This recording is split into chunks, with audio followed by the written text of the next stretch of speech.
Please like, subscribe and share করুন আপনাদের channel.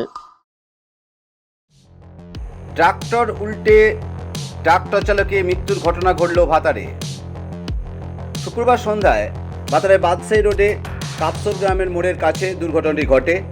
Police ও স্থানীয় সূত্রে জানা গেছে, শুক্রবার সন্ধ্যা নাগাদ ট্রাক্টরটি যাওয়ার সময় হঠাৎ নিয়ন্ত্রণ হারিয়ে নয়নজলিতে উল্টে যায়। দুর্ঘটনায় গুরুতর আহত হন ট্রাক্টর চালক।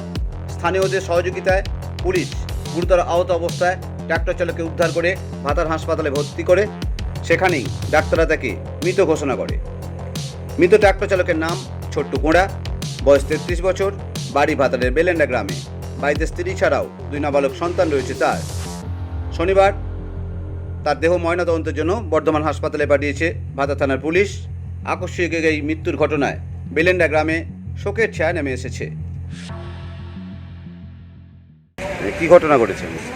এই ছোট্ট খোড়া কালকে ট্র্যাক্টর নিয়ে যাচ্ছিল। কোথায় বাড়ি?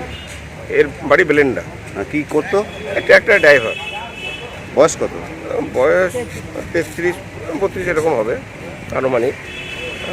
তারপর দিয়ে কীভাবে দুর্ঘটনাটা হয়েছে, গাড়িটা নয়নজুলিতে পড়ে যায়। এই নয়নজুলিতে পড়ে ওখানে ও মারা যায়। কোন জায়গা হয়েছে?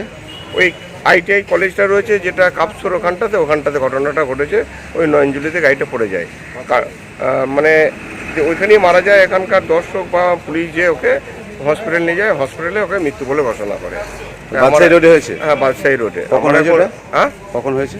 কালকে 5:30টার সময় এরকম ঘটনাটা বিকাল? ঘটেছে। হ্যাঁ, বৈকাল 5:30টায়। এবার আমরা এসছি ডেড বডি নিয়ে তার দাহ করব। হ্যাঁ, গ্রামে কে কে রয়েছে বাড়িতে? বাড়িতে ওর স্ত্রী আছে, 2টো মেয়ে আছে, খুব অল্প বয়সে। খুব দুর্ভাগ্যজনক, বাচ্চাগুলো খুব ছোটো ছোটো মেয়ে দুটো। হ্যাঁ, বাবা রয়েছে বেঁচে। হ্যাঁ, ওর অরিজিনাল বাড়ি হচ্ছে আরা। দীর্ঘদিন বেলেন্ডা এখানে আমাদের এখানে থাকে। আরা সুনুরে বাড়ি আমাদের এইখানেই, ভোটার এইখানেই থাকতো দীর্ঘদিন ধরে, এখানে কাজকর্ম করে, এইখানেই ট্র্যাক্টর চালাতো, এইখানেই বাড়িঘর সবই করেছে। এখন কোথায় এসছেন আপনারা? আমরা এসছি, মর্গে এসছি, থানাতে এসেছি, বডি নিয়ে যাবো, লেখালেখি চলছে। ওকে পোস্টমর্টমে নিয়ে যাবো, এসে ওনার দাহ করাবো। ও বাড়ির লোকরা এসছে, আমরাও গ্রাম থেকে এসেছি।